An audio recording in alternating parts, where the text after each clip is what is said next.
சாந்தி. அவ்யக்த முரளி 30/12/1985. அவ்யக்த பாப்தாதா, மதுபன். இன்றைய முரளியின் தலைப்பு விசால புத்தியின் அடையாளம். விசால புத்தியின் அடையாளம். இன்று அனைத்து அன்பான சகயோகி சகஜயோகி குழந்தைகளோடு அன்பு கடல், அனைத்து பொக்கிஷங்களை வழங்குபவர், வரமளிக்கும் வள்ளல் தந்தை ஆன்மீக சந்திப்பை செய்வதற்காக வந்திருக்கிறாங்க. இந்த ஆன்மீக அன்பினுடைய சந்திப்பு, அதாவது ஆத்மாக்களினுடைய சந்திப்பு, விசித்திரமான சந்திப்பு.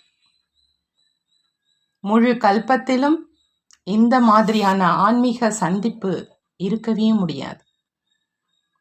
இந்த சங்கம யுகத்திற்கு இந்த ஆன்மீக சந்திப்பினுடைய வரதானம் கிடைச்சிருக்குது. இந்த வரம் பெற்ற நேரத்துல வரமளிக்கும் வள்ளல் தந்தை மூலமா வரம் பெற்ற குழந்தைகள் இந்த அழியாத வரதானத்தை பிராப்தி செய்கிறாங்க. தந்தையினுடைய பாக்கியத்தை வழங்கும் மற்றும் வரமளிக்கும் வள்ளலின் அழியாத பாத்திரமும் இந்த நேரம்தான் இருக்குது. அந்த மாதிரியான நேரத்துல வரதானங்களுக்கு உரிய ஆத்மாக்கள் நீங்கள் தங்களுடைய சதா காலத்துக்கான அதிகாரத்தை, அதாவது உரிமையை பிராப்தியாக அடைஞ்சிட்டு இருக்கீங்க. அந்த மாதிரியான ஆன்மீக சந்திப்பை பார்த்து பாப்தாதாவும் மகிழ்ச்சி அடைகிறாங்க. அந்த மாதிரியான சிரேஷ்ட பிராப்தி செய்கிறவங்க உலகின் எதிரில் எப்படி கள்ளம் கபடமற்ற சாதாரண ஆத்மாக்களாக இருக்கிறாங்க அப்படின்னு பாப்தாதா பார்த்துட்டு இருந்தாங்க. ஏன் அப்படின்னா, அனைவரும் அரசியல் திறமை, அறிவியலினுடைய திறமை, அற்ப காலத்து ராஜ அதிகாரம் மற்றும் மத தலைவர்களுடைய அதிகாரம் உள்ளவர்களைத்தான் இன்ற உலகத்துல விசேஷ ஆத்மாக்கள் அப்படின்னு ஏத்துக்கிறாங்க. ஆனா பாப்தாதா எந்த விசேஷத்தை பார்க்கறாங்க? அனைத்தையும் விட முதல்ல தன்னைத்தானே மற்றும் தந்தையை தெரிந்து கொள்வதனுடைய விசேஷம் பிராமண குழந்தைகள் உங்களிடம்தான் இருக்குது அப்படின்னு பாபா சொல்றாங்க. உலகத்துல இருக்கிறவங்க விசேஷ ஆத்மாக்கள் யார சொல்றாங்க?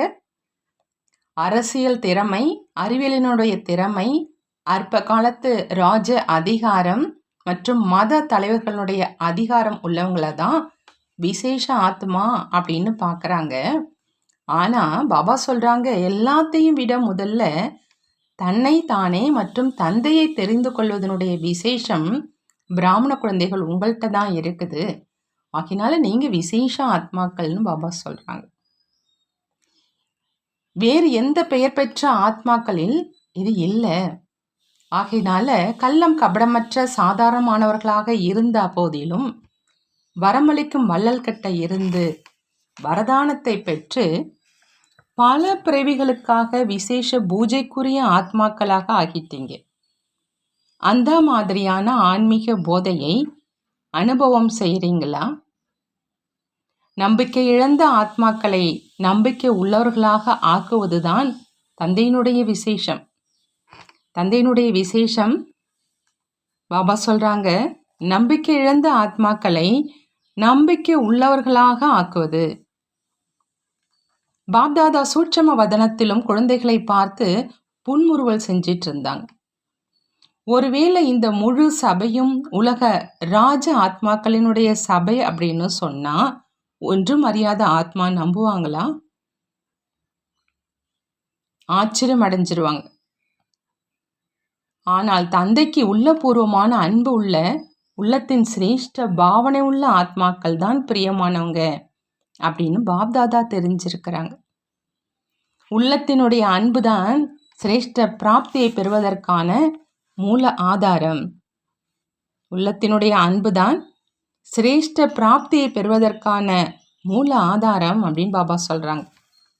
உள்ளத்தினுடைய அன்பு தொலைதூரத்தில் இருப்பவர்களையும் மதுபனிவாசியாக ஆக்கிடுது.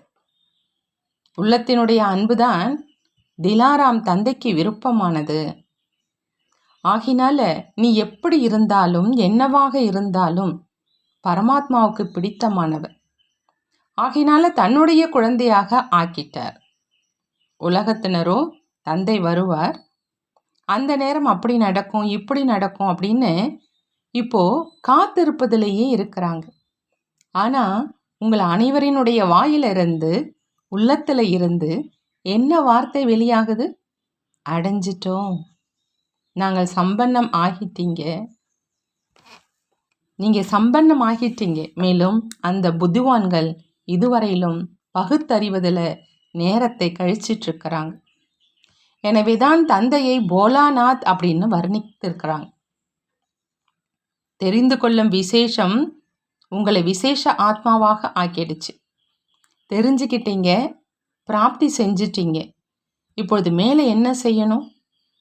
அனைத்து ஆத்மாக்கள் மீதும் இரக்கம் வருதா அப்படின்னு பாபா கேட்குறாங்க. அனைவருமே ஒரே எல்லைக்கு அப்பாற்பட்ட பரிவாரத்தினுடைய ஆத்மாக்கள். தன்னுடைய குடும்பத்தின் எந்த ஒரு ஆத்மாவும் வரதானத்தில் இருந்து வஞ்சிக்கப்பட்டவராக இருந்துட வேண்டாம். அந்த மாதிரியான ஊக்கம் மற்றும் உற்சாகம் உள்ளத்துல இருக்குதான்னு பாபா கேட்கிறார். தன்னுடைய குடும்பத்தின் எந்த ஒரு ஆத்மாவும் வரதானத்துல இருந்து வஞ்சிக்கப்பட்டவராக இருந்துட வேண்டாம். அந்த மாதிரியான ஊக்கம் மற்றும் உற்சாகம் உள்ளத்துல இருக்குதா? அல்லது தன்னுடைய குடும்பத்திலேயே பிஸியானவராக ஆகிட்டீங்களான்னு பாபா கேட்குறாங்க. எல்லைக்கு அப்பாற்பட்ட நிலையில நிலைத்திருந்து எல்லைக்கு அப்பாற்பட்ட ஆத்மாக்களின் சேவையின் சிரேஷ்ட எண்ணம் தான் வெற்றி அடைவதற்கான சுலபமான வழி. எல்லைக்கு அப்பாற்பட்ட நிலையில நிலைச்சிருந்து எல்லைக்கு அப்பாற்பட்ட ஆத்மாக்களின் சேவையின் சிரேஷ்ட எண்ணம் தான் வெற்றி அடைவதற்கான சுலபமான வழின்னு பாபா சொல்றாங்க. இப்போ சேவையினுடைய பொன் விழா கொண்டாடிட்டு இருக்கீங்க இல்லையா? அதற்காக விசாலமான நிகழ்ச்சியை தயாரிச்சிருக்கீங்க. எந்த அளவு விசாலமான நிகழ்ச்சியை உருவாக்கியிருக்கீங்களோ அந்த அளவே விசால உள்ளம், விசால ஊக்கம் மற்றும் விசால ரூபத்தில் ஏற்பாடுகள் செஞ்சிருக்கீங்களா அப்படின்னு பாபா கேட்குறார். அல்லது பேசுவதற்கு வாய்ப்பு கிடைத்தால் பேசிடுவோம், அப்படி இதையே யோசிச்சுட்டு இருக்கீங்களான்னு கேட்குறார். அழைப்பிதழ் விநியோகம் செய்வதற்கு வாய்ப்பு கிடைத்தால் செஞ்சிடுவோம் என்ற இந்த ஏற்பாடுகள் தான் செஞ்சிருக்கீங்களா? இதைத்தான் விசால ஏற்பாடுகள் என்று சொல்ல முடியுமா? இதை விசால ஏற்பாடுகள் என்று சொல்ல முடியுமா? என்ன சேவை கிடைச்சிருக்குதோ அதை செஞ்சு விடுவதுதான் விசால ஊக்கம் என்று சொல்லப்படுவது கிடையாது. சொன்ன சேவையை செய்வது கட்டளைப்படி நடப்பரினுடைய அடையாளம். ஆனால் எல்லைக்கு அப்பாற்பட்ட விசால புத்தி, விசால ஊக்கம், உற்சாகம் என்று இதை மட்டும் சொல்றது கிடையாது. விசால தன்மையினுடைய அடையாளம் ஒவ்வொரு நேரமும் தனக்கு கிடைச்சிருக்கும் வேலையில சேவையில புதுமையை கொண்டு வருவது என்பதுதான். உணவு பரிமாறும் சேவையா இருந்தாலும், சொற்பொழிவு நிகழ்த்தும் சேவையா இருந்தாலும், ஒவ்வொரு சேவையிலும் ஒவ்வொரு நேரமும் புதுமையை நிரப்புவது என்பதைத்தான் விசாலத்தன்மை என்று சொல்றதுன்னு பாபா சொல்றாங்க. விசாலத்தன்மையினுடைய அடையாளம் ஒவ்வொரு நேரமும் தனக்கு கிடைச்சிருக்கும் வேலையில சேவையில புதுமையை கொண்டு வருவது என்பதுதான். உணவு பரிமாறும் சேவையாயிருந்தாலும், சொற்பொழிவு நிகழ்த்தும் சேவையாயிருந்தாலும், ஒவ்வொரு சேவையிலும் ஒவ்வொரு நேரமும் புதுமையை நிரப்புவது என்பதுதான் விசாலத்தன்மை அப்படின்னு சொல்றதுன்னு பாபா சொல்றாங்க. ஒரு வருடத்திற்கு முன்பு என்ன செஞ்சிருந்தீங்களோ அதுல ஏதாவது ஆன்மீக தன்மையை சேர்ப்பது, ஏதாவது புதியதாக அவசியம் இருக்கட்டும். அந்த மாதிரி உள்ளத்துல ஊக்கம், உற்சாகம் வருதா? அல்லது எப்படி நடக்குதோ அப்படித்தான் இருக்கும் அப்படின்னு யோசிக்கிறீங்களான்னு பாபா கேட்குறாங்க. ஒவ்வொரு நேரமும் விதி மற்றும் வளர்ச்சி மாறிக்கொண்டே இருக்குது. எப்படி நேரம் அருகில வந்துட்டு இருக்குது, அதே மாதிரி ஒவ்வொரு ஆத்மாவுக்கும் தந்தையின் பரிவாரத்தின் நெருக்கத்தை விசேஷமாக அனுபவம் செய்வீங்கன்னு சொல்றாங்க பாபா. என்ன புதுமையை கொண்டு வருவதுன்னு சிந்திங்க. இப்போ மாநாட்டிற்கான விசால காரியம் செய்றீங்க இல்லையா? அனைவருமே செஞ்சிட்டு இருக்கீங்களா? அல்லது பெரியவர்கள் யாரோ அவங்க தான் செய்றாங்களா? இது அனைவருடைய காரியம் இல்லையா? ஒவ்வொருவரும் புதுமைக்காக நான் சேவையில முன்னேறணும் அப்படின்னு யோசிக்கணும். அனைவருடைய எதிரில் பொறுப்பாளர்களாக குறைவானவர்களைத்தான் வைக்க வேண்டியதாக இருக்குது. எப்படி சொற்பொழிவு நிகழ்த்துறவங்க கொஞ்சம் பேர்கள் தான் இருப்பாங்க. இந்த முழு சபையும் செய்யுமா? ஒவ்வொருவருக்கும் அவரவர்களுக்கென்று வேலையை பகிர்ந்து கொடுத்து தான் காரியம் நிறைவேறும். ஆனா அனைவரும் பொறுப்பாளராக ஆகணும். எந்த விஷயத்துலன்னு பாபா கேட்குறாங்க.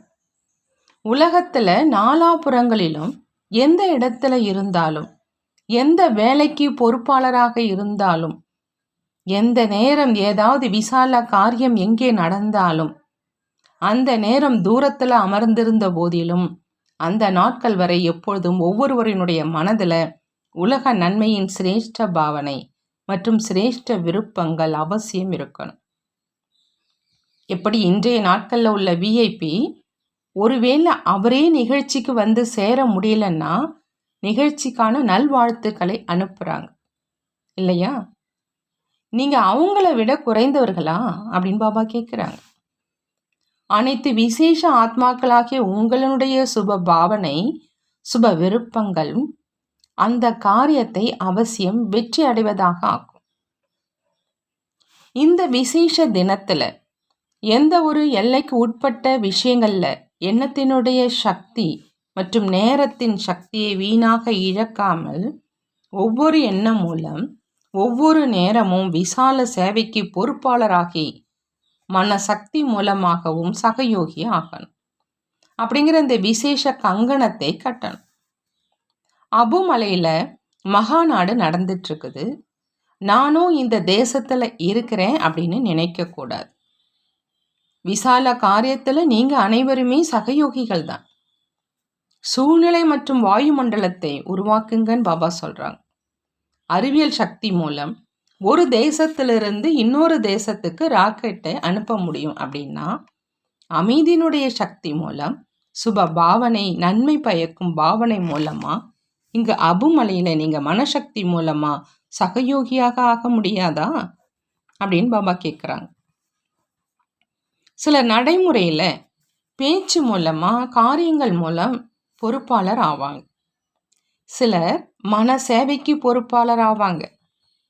ஆனா எத்தனை நாட்கள் நிகழ்ச்சி இருக்குமோ அது 5 நாட்கள் அல்லது 6 நாட்கள் இருக்குதுன்னா அந்த முழு நாட்களும் ஒவ்வொரு பிராமண ஆத்மாவுக்கும் நான் ஆத்மா பொறுப்பாளராக ஆகி வெற்றியை கொண்டு வரணும் அப்படிங்கிற அந்த சேவையினுடைய கங்கணம் கட்டப்பட்டிருக்கணும். ஒவ்வொருவரும் தன்னை பொறுப்பாளர் அப்படின்னு புரிஞ்சுக்கணும். அதுக்காக அனைவருமே பொறுப்பாளர் என்றால் எனக்கும் சொற்பொழிவு நிகழ்த்துவதற்கு வாய்ப்பு கிடைக்கணும் அல்லது விசேஷ ஏதாவது சேவை கிடைக்கணும், அப்பதான் நான் பொறுப்பாளர் என்று அப்படி நினைக்கக்கூடாது. இதை பொறுப்பாளர் என்று சொல்ல மாட்டோம். எங்கே இருந்தாலும், என்ன சேவை கிடைத்தாலும், தூரமான இடத்துல அமர்ந்திருந்தாலும் அல்லது மேடையில் அமர்ந்திருந்தாலும் நான் சகயோகியாக கண்டிப்பா ஆகணும். இதைத்தான் முழு உலகத்துல சேவையின் ஆன்மீக தன்மையின் அலையை பரப்புவதுன்னு சொல்லுவோம். குஷினியோட ஊக்கம் உற்சாகத்தினுடைய அலை பரவிடணும். நீங்கள் அந்த மாதிரியான சகயோகியா? இந்த மாநாட்டில் புதுமையை காண்பிக்கிறீங்க இல்லையா? பொன் விழா கொண்டாடுறீங்கன்னா பொன் உலகம் வரப்போகுது என்ற குஷியின் அலைகள் நாலாபுறங்களிலும் பரவிடணும். பய பீதியில இருக்கும் ஆத்மாக்கள், நம்பிக்கை இழந்த ஆத்மாக்கள்ல உயர்ந்த எதிர்காலத்தின் நம்பிக்கையை உருவாக்குங்க. பய பீதியில இருக்கும் ஆத்மாக்கள்ல குஷினுடைய அலை உருவாகிடட்டும். இதுதான் பொன் விழாவின் பொன்னான சேவை. இதே லட்சியத்தை வைங்க. நீங்களும் ஒவ்வொரு காரியத்துல வளைந்து கொடுக்கும் உண்மையான தங்கமாகி பொன் விழாவை கொண்டாடணும்.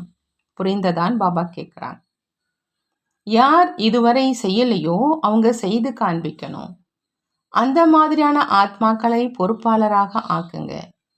அவர் ஒருவர் அநேக ஆத்மாக்களின் சேவைக்கு பொறுப்பாளராக ஆகிடட்டும். யோசிச்சுட்டே இருக்கீங்க. ஆனால் செய்வோம் செய்வோம் அப்படின்னு சொல்லி நேரம் கடந்து சென்றுடுது. மேலும் கடைசியில் என்ன கிடைக்குதோ அதை மட்டும் பெற்று வரீங்க.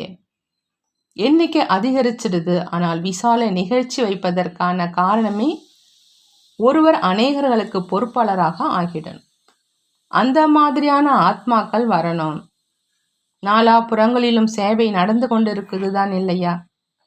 அவங்கவுங்க ஸ்தானத்துல அந்த மாதிரியான ஆத்மாக்களினுடைய காரியத்தை சேவித்து கொண்டே இருக்கீங்க.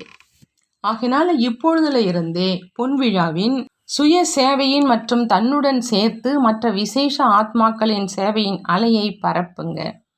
என்ன செய்யணும்னு புரிந்ததா அப்படின்னு பாபா கேட்குறாங்க. அன்போடு கடும் முயற்சி உழைப்பு செய்யுங்க. அன்பு அந்த மாதிரியானது. அது இல்லை முடியாது அப்படின்னு சொல்றவங்களையும் அன்பின் வசமாக்கி ஆம் சரி அப்படின்னு சொல்பவராக ஆக்கிடுது. நேரம் இல்லாவிட்டால் கூட நேரத்தை அதற்காக எடுத்துக்கொள்வாங்க. இதுவோ ஆன்மீக அன்பு. அதற்காக நிலத்தை தயார் செய்யுங்க. நிலமே அப்படித்தான், மனிதர்களை அப்படித்தான் என்று நினைக்காதீங்க. நீங்க எப்படி இருந்தீங்க மாறிட்டீங்க இல்லையா? சுபபாவனைக்கு எப்பொழுதும் சிரேஷ்ட பலன் இருக்கும் அப்படின்னு பாபா சொல்றாங்க. நல்லது, உங்களுடைய வீட்டிற்கு வந்திருக்கீங்க. இதுவோ தந்தைக்கும் குஷிதான். ஆனால் நேரமோ எல்லைக்கு உட்பட்டது இல்லையா? எத்தனை எண்ணிக்கையோ அந்த அளவே பிரிக்கப்பட்டிருக்குது இல்லையா? ஒரு பொருள் 4 பேர்களுக்காக இருக்குது. பெறுபவர்கள் 8 பேர்கள் ஆகிட்டாங்க என்றால் என்ன செய்வீங்க? அதே விதியோடு செய்வீங்க இல்லையா? பாப்தாதாவுக்கும் விதி பிரகாரம் செல்ல வேண்டியதாகத்தான் இருக்குது. இவ்வளவு பேர் ஏன் வந்தீங்க அப்படின்னு பாப்தாதாவோ கூற முடியாது. நன்றாக வாருங்க, வரவேற்கிறோம். ஆனால் நேரத்துக்கு தகுந்த மாதிரி விதியை உருவாக்க வேண்டியதாக இருக்குது. ஆமா, சூட்சும வதனத்துல நேரத்தினுடைய எல்லை கிடையாது அப்படின்னு பாபா சொல்றாங்க. மகாராஷ்டிராவும் அதிசயம் செஞ்சு காண்பிக்கும். அந்த மாதிரி ஏதாவது மகான் ஆத்மாவை பொறுப்பாளர் ஆக்கி காண்பிங்கிறாங்க பாபா. அப்பதான் மகாராஷ்டிரான்னு சொல்வோம். டெல்லியோ ஏற்கனவே பொறுப்பில் இருக்கவே இருக்குது. மகா நாடுகளோ அதிகம் செய்துட்டோம். இப்பொழுது என்ன செய்ய முடியுமோ அந்த அளவுதான் செய்வோம் என்ற அந்த மாதிரி இருக்க வேண்டாம். ஒவ்வொரு வருடமும் முன்னேறி கொண்டே செல்லணும். இப்பொழுதும் அநேக ஆத்மாக்கள் இருக்கிறாங்க. அவங்களை நீங்க பொறுப்பாளராக ஆக்க முடியும். டெல்லியை சேர்ந்தவர்களுக்கும் விசேஷமாக பொறுப்பாளர் ஆகணும். ராஜஸ்தான் என்ன செய்யும்? ராஜஸ்தான் எப்பொழுதுமே ஒவ்வொரு காரியத்திலும் நம்பர் 1ஆக இருக்கணும். ஏன்னா ராஜஸ்தான்ல நம்பர் 1 தலைமையகம் இருக்குது. தரத்திலோ எண்ணிக்கையிலோ 2லுமே நம்பர் 1ஆக இருக்கணும். இரட்டை வெளிநாட்டினரும் புதுமையை காண்பிப்பீங்க இல்லையா? ஒவ்வொரு தேசத்திலும் இந்த குஷியான செய்தி பரவிட்டது அப்படின்னா அனைவரும் உள்ளபூர்வமாக உங்களுக்கு மிகுந்த ஆசீர்வாதங்கள் கொடுப்பாங்க. மனிதர்கள் மிகவும் பய பீதியில இருக்கிறாங்க இல்லையா? அந்த மாதிரியான ஆத்மாக்களுக்கு ஆன்மீக குஷியின் அலை வந்து விடட்டும். அதனால இவர் பரிஸ்தாவாகி நற்செய்தியை கொடுப்பதற்கான பொறுப்பாளராக ஆகியிருக்கும் ஆத்மா அப்படின்னு புரிஞ்சுக்கணும். புரிந்ததா அப்படின்னு பாபா கேட்குறாங்க. இப்போ எந்தெந்த மண்டலம் புதுமை செய்கிறாங்க அப்படின்னு பார்ப்போம். எண்ணிக்கையை கொண்டு வருவார்களா அல்லது தரத்தை கொண்டு வருவார்களா என்று பார்ப்போம். பிறகு பாப்தாதா ரிசல்ட்டை தெரிவிப்பார். புதுமையும் கொண்டு வரணும். புதுமைக்கும் மதிப்பெண்கள் கிடைக்கும். நல்லது. அனைத்து சுயராஜ்ய உலகராஜ்ய அதிகாரி ஆத்மாக்களுக்கு எப்பொழுதும் எல்லைக்கு அப்பாற்பட்ட சேவையில், எல்லைக்கு அப்பாற்பட்ட உள் உணர்வில் இருக்கும் சிரேஷ்ட ஆத்மாக்களுக்கு எப்பொழுதும் விசால உள்ளம், விசால புத்தி, விசால ஊக்கம் உற்சாகத்தில் இருக்கும் விசேஷ ஆத்மாக்களுக்கு எப்பொழுதும் தன்னை ஒவ்வொரு சேவைக்கும் பொறுப்பாளர் என்று தெரிந்து கொண்டு எப்பொழுதும் சிரேஷ்ட மற்றும் தந்தைக்கு சமமாக சேவையில் வெற்றி அடையக்கூடிய ஆன்மீக குழந்தைகளுக்கு ஆத்மீக தந்தையின் அன்பு நினைவுகள் மற்றும் நமஸ்காரம் செய்கிறாங்க. நாமும் நம்மளுடைய பாப்தாதாவுக்கு அன்பு நினைவுகள் மற்றும் நமஸ்காரம் செய்வோம். குமாரிகளோடு அவ்யக்த பாப்தாதா சந்திப்பு செய்கிறாங்க. குமாரிகளுடைய வாழ்க்கை எப்பொழுதும் குறையற்ற வாழ்க்கைன்னு சொல்லப்படுது. குமாரிகளுடைய வாழ்க்கை எப்பொழுதும் சிரேஷ்டமானதுன்னு வர்ணிக்கப்படுது மற்றும் பூஜிக்கப்படுது. நீங்கள் உங்களை அந்த மாதிரியான சிரேஷ்ட மற்றும் பூஜைக்குரிய ஆத்மான்னு நினைக்கிறீங்களான்னு பாபா கேட்குறாங்க. அனைத்து குமாரிகளும் விசேஷமா ஏதாவது ஒரு அதிசயம் செய்து காண்பிப்பவர்கள் தான் இல்லையா? அல்லது படிப்பை படிப்பவர்களாக மட்டும் இருக்கீங்களான்னு பாபா கேட்குறாங்க. விஸ்வ சேவாதாரி ஆவீங்களா? அல்லது குஜராத்தின் சேவை செய்யணும், அல்லது மத்திய பிரதேசத்தின் அல்லது இந்த மண்டலத்தின் சேவை செய்யணும் என்று அப்படி இல்லையே. எவரடி ஆத்மாக்கள் மற்றவர்களையும் எவரடியாக ஆக்கிடுவாங்க. குமாரிகள் நீங்கள் என்ன விரும்புகிறீங்களோ அதை செய்ய முடியும். இன்றைய அரசாங்கம் என்ன சொல்லுதோ அதை செய்ய முடியாதா? அந்த மாதிரியான ராஜ்யத்தில் இருந்து கொண்டே சேவை செய்யணும் அப்படின்னா அந்த அளவு சக்திசாலியான சேவை நடந்தால்தான் வெற்றி கிடைக்கும். இந்த ஞானத்தினுடைய படிப்பில் வரிசை எண் பெற்றிருக்கீங்களான்னு பாபா கேட்குறாங்க. நம்பர் 1 பெறணும் அப்படிங்கிற இந்த லட்சியத்தை தான் வைக்கணும். குறைவாக பேசுங்க, ஆனால் யார் எதிரில் போனாலும் அவங்க உங்களுடைய வாழ்க்கையிலிருந்து கற்றுக்கணும் அப்படிங்கிற இந்த விசேஷத்தை காண்பீங்கன்னு பாபா சொல்கிறாங்க. வாயினால் சொல்லும் பாடத்தை சொல்பவர்கள் அநேகர்கள் இருக்கிறாங்க, கேட்பவர்களும் இருக்காங்க. ஆனால் வாழ்க்கை மூலம் பாடம் படிச்சுக்கணும் அப்படிங்கிற இது விசேஷம். உங்களுடைய வாழ்க்கையே ஆசிரியராக ஆயிடணும். ஆகையினால வாயினால் பேசக்கூடிய ஆசிரியர் இல்லை, வாயினால் சொல்ல வேண்டியதாக இருக்குது. ஆனால் வாயினால் கூறிய பிறகும் ஒருவேளை வாழ்க்கையில் இல்லை அப்படின்னா அதை ஏற்றுக்க மாட்டாங்க. சொல்பவர்களும் அதிகம் இருக்கிறாங்க அப்படின்னு சொல்லுவாங்க. ஆகினால தன்னுடைய வாழ்க்கை மூலம் யாராவது தந்தையினுடைய குழந்தையாக ஆக்கணும், இன்றைய நாட்களில் கேட்பதற்கான ஆர்வமும் வைக்கிறது இல்லை, பார்க்க விரும்புகிறாங்க. ரேடியோ கேட்பதற்கான பொருள், டிவி பார்ப்பதற்கான பொருள் அப்படின்னா நீங்கள் எதை விரும்புகிறீங்க? கேட்பதை விட பார்க்கத்தான் விரும்புகிறீங்க இல்லையா? ஆகையினால உங்களுடைய வாழ்க்கையிலும் இவங்க எப்படி நடந்துக்கிறாங்க, எப்படி எழறாங்க, எப்படி அமர்றாங்க, எப்படி ஆன்மீக பார்வையை வைக்கிறாங்க அப்படின்னு பார்க்க விரும்புகிறாங்க. நீங்கள் அந்த மாதிரியான லட்சியத்தை வைங்க, புரிந்ததான் பாபா கேட்குறாங்க. சங்கமேகத்தில் குமாரிகளுடைய மகத்துவம் என்னன்னு பாபா கேட்குறாங்க. இதை தெரிஞ்சிருக்கீங்க இல்லையா? சங்கமேகத்தில் அனைவரையும் விட மகான் குமாரிகள். ஆகினால தன்னை மகான் அப்படின்னு புரிஞ்சுக்கிட்டு சேவையில் சகயோகியாக ஆகியிருக்கீங்களா? அல்லது இனிதான் ஆகணுமா? என்ன லட்சியம் இருக்குது? 2 பாகத்தையும் செய்வதற்கான லட்சியம் இருக்குதான்னு பாபா கேட்குறாங்க. என்ன கூடையை தூக்குவீங்களா? அதாவது லௌகீக வேலையை தூக்குவீங்களா அப்படின்னு பாபா கேட்குறாங்க. நல்லது. வரதானம் பாபா கொடுக்குறாங்க. குழந்தை மற்றும் எஜமான தன்மையின் சமநிலை மூலம் அனைத்து பொக்கிஷங்களாலும் நிரம்பியவர் ஆகுக. அனைத்து பொக்கிஷங்களாலும் நிரம்பியவராக ஆகணும் அப்படின்னா பாபா சொல்கிறாங்க, குழந்தை மற்றும் எஜமான தன்மையில் சமநிலை இருக்கணும். எப்படி அனைவராலும் குழந்தை தன்மையின் போதை இருக்குது, எல்லார்கிட்டையும் குழந்தை தன்மையினுடைய போதை இருக்குது. அதே மாதிரி குழந்தையாக இருப்பவர்களை இருந்து எஜமானன், அதாவது தந்தைக்கு சமமான சம்பன்ன நிலையின் அனுபவம் செய்யுங்க. எஜமான தன்மையினுடைய விசேஷம் எந்த அளவு எஜமானனோ அந்த அளவு விசேஷ சேவாதாரியினுடைய சமஸ்காரம் எப்பொழுதும் வெளிப்படும் ரூபத்தில் இருக்கணும்.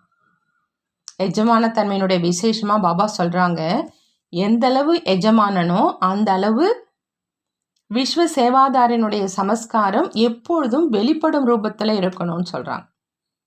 எஜமான தன்மையினுடைய போதை மற்றும் விசேஷ சேவாதாரியின் போதை சமமான ரூபத்தில் இருந்தாதான் தந்தைக்கு சமமானவர்னு சொல்ல முடியும்.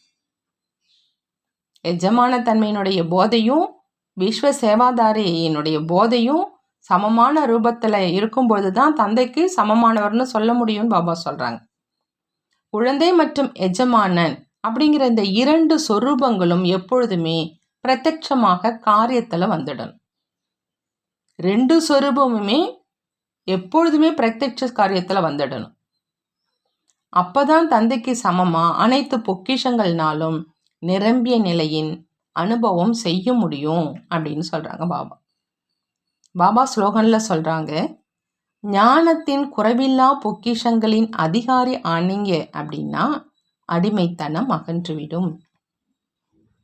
அடிமைத்தனம் அகன்று விடணும் அப்படின்னா ஞானத்துல குறைவில்லா பொக்கிஷங்களினுடைய அதிகாரியாக ஆகணும். ஞானத்தின் குறைவில்லா பொக்கிஷங்களின் அதிகாரி ஆனா அடிமைத்தனம் அகன்றிடும் பாபா சொல்றாங்க. நல்லது. ஓம் சாந்தி. நன்றி பாபா, நன்றி.